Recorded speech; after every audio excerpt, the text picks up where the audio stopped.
বলো যুবক, এইসব পতিতালয়ের মেয়েগুলি রাস্তাঘাটে হাঁটছে, এর জন্য এ দায়ী না তার বাপ দায়ী? বলো যুবক, আজকে গ্রামে গার্মেন্টসে হাজারো হাজার নারী, এর নাম জেনার আস্তানা, হাজারো হাজার লক্ষ কোটি নারী নির্দ্বিধায় জেনা করছে। বলো এর জন্য কে দায়ী? ওর বাপ দায়ী। ওর বাপ দায়ী। কাপুরুষের বিবাহ করা ঠিক হয়নি। কাপুরুষের উচিত ছিল ভিক্ষা করে ছেলে মেয়েকে খাওয়ানো। কাপুরুষের কি উচিত ছিল? ভিক্ষা করে ছেলে মেয়েকে খাওয়ানো। কেন মেয়েকে এখানে পাঠালো? কেন মেয়ে এভাবে বেশ্যালয়ের মেয়ে সেজে রাস্তাঘাটে ঘুরবে? কেন ঘুরবে? দুঃখিত, আমি আপনাকে কি দিয়ে বুঝাই? সম্মানিত উপস্থিতি, বলছিলাম নামাজ যত বড়ই কঠিন ইবাদত হোক না কেন, এই লোকটার বই 70 বছর একদিনও নামাজ পড়েনি। আজকে বলছে আল্লাহ আমার ভুল হয়েছে, আমি আজ থেকে নামাজ ধরবো, আল্লাহ তুমি আমাকে মাফ করো। এই কথাটা বলেই মারা গেছে। ইনশাল্লাহ জান্নাত পাবে। বলেন কেন দেখি? নামাজ কার সাথে জড়িত? আল্লাহর সাথে জড়িত। এই ছেলে, তোমার বাপ তোমার বড় ভাইকে জমি দিয়েছে, তোমাকে দেয়নি। এবার বলো তোমার বাপের কি হবে? আর জান্নাত হবে না। শুনুন, বাংলাদেশের নোংরা নীতি, প্রায় পরিবারে তোমার বাপের 90 শতক জমি, তুমি আর তোমার 2টা বোন, বা তুমি আর তোমার 1টা বোন, বলো তো তোমার বাপ মরার পরে 60 শতক নিবা তুমি, আর 30 শতক নিবে তোমার বোন। তো এই 30 শতক কি তোমার কাছে একদিন থাকার অনুমতি আছে? তো বছর বছর আছে কেন?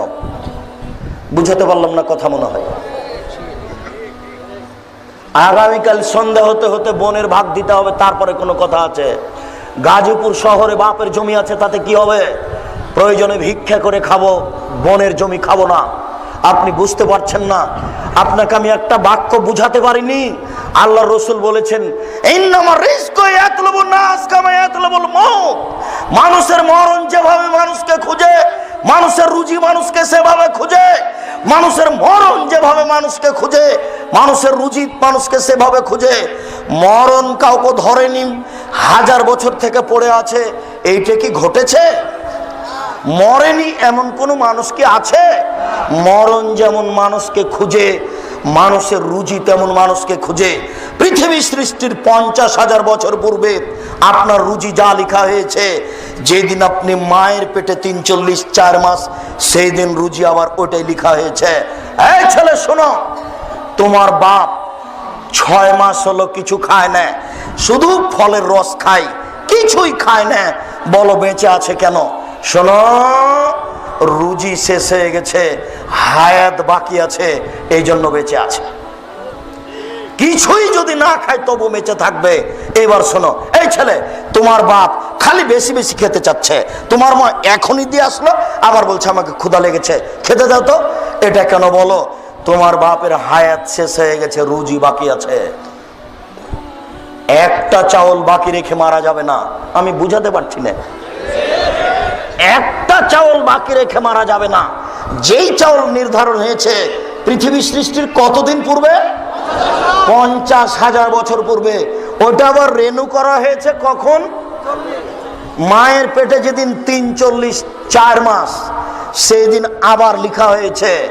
শুনুন, আগামীকাল সন্ধ্যা হতে হতে বোনের ভাগ দিবেন। তাহাজ্জুদ পড়ে জান্নাত কেনার চেষ্টা করিয়েন না। আগামীকাল সন্ধ্যা হতে হতে শ্বশুরকে মোটরসাইকেল ফেরত দিও। কাপুরুষের পরিচয় দিও না, লজ্জা করিও। লজ্জা থাকা উচিত, লজ্জা করিও। বক্তব্যের সাথে মুনাফিকি করো না।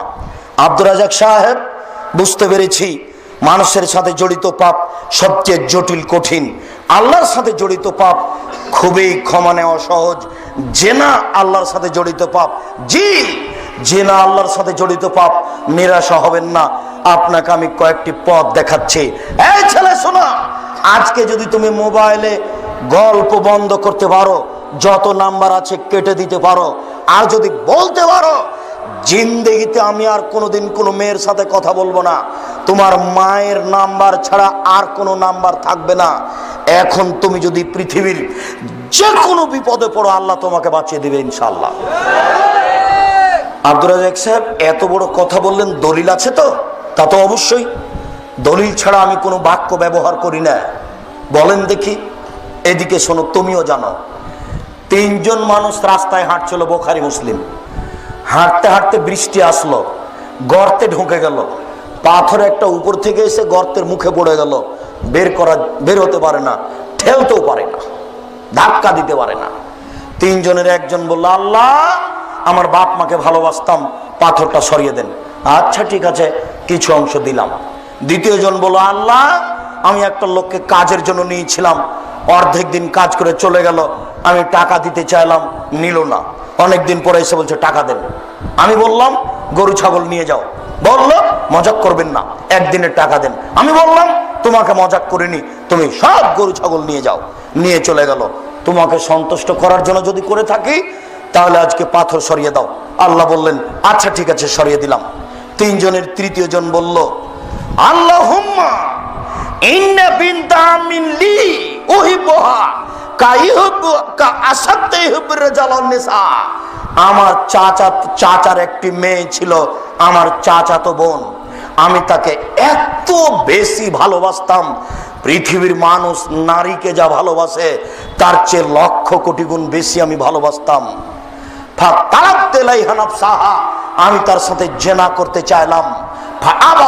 সে নাকচ করে দিল। সে বলল, যদি 100টি স্বর্ণের টাকা দিতে পারো আমি রাজি। আমার বোন বুঝেছিল আমি গরিব মানুষ, 100টি স্বর্ণের টাকা সংগ্রহ করতে পারবো না। আমি হাড় ভাঙা পরিশ্রম করে 100টি স্বর্ণের টাকা সংগ্রহ করলাম। আমি বললাম এ নাও টাকা। টাকা হাতে নিল। জালাস্তু বাইনা রিজলাইহা, আমি তার দুই পায়ের মাঝে বসলাম, এখন জেনা করব। ও আমাকে বলল, আব্দাল্লাহ, এ আল্লাহর বান্দা, ইত্তাকিল্লাহ, আল্লাহকে ভয় কর, ওয়ালা তাবতাহিল খাতামা, আমাকে ওয়াসতি করিস না বান্দা। এ আল্লাহর বান্দা, আল্লাহকে ভয় কর, আমাকে ওয়াসতি করিস না। আমি একজন অসতী নারী হতে চাই না, তুই আমাকে ওয়াসতি করিস না। ফাকুমতানহা, আমি ওখান থেকে উঠে গেলাম। যদি তোমার ভয় করে থাকি, তুমি পাথর সরিয়ে দাও। আল্লাহ পাথর সরিয়ে দিলেন। বুখারী মুসলিম। বলো, তুমি বিপদ থেকে বেঁচে যাবে ইনশাআল্লাহ। দেখো, তুমি মানুষই পারে, পশু প্রাণী পারে না। এই ত্যাগ তিতিক্ষায় কে যেতে পারে? মানুষই পারে। এই ত্যাগ তিতিক্ষায় কে যেতে পারে? মানুষই পারে। দেখবে তুমি ঈমান, একটু দেখো, 1 মিনিট দেখবে তুমি ঈমান, একটু দেখো, 1 মিনিট দেখো। তোমার মাকেও বলছি, তোমার বোনকেও বলছি, দেখো ঈমান কাকে বলে। দেখো, জেনা থেকে নিজেকে বাঁচানোর পথ দেখো।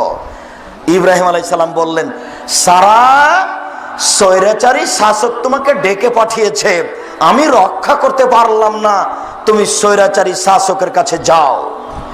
সারা নির্জনে স্বৈরাচারী শাসকের ঘরে ঢুকলেন।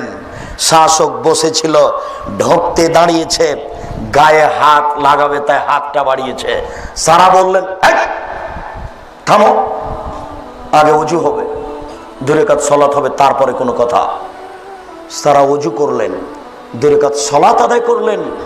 2 রাকাত সালাত আদায় করে বলছেন, আল্লাহুম্মা, হে আল্লাহ, ইন কুনতা আমানতু বিকা ওয়া রাসূলিকা, আমি সারা যদি তোমাকে বিশ্বাস করে থাকি, আমি সারা যদি তোমার নবী ইব্রাহিমকে নবী বলে বিশ্বাস করে থাকি, আমি বলি না ইব্রাহিম আমার স্বামী, আমি বলছি ইব্রাহিম নবী। ওয়াহাসানতু ফারজিল্লাহ জাওজি, আমার লজ্জা স্থানকে জিন্দেগিতে আমার স্বামী ছাড়া কাউকে ব্যবহার করতে দিনি। এই 3টা কথা যদি ঠিক হয়ে থাকে, 1, আমি তোমাকে বিশ্বাস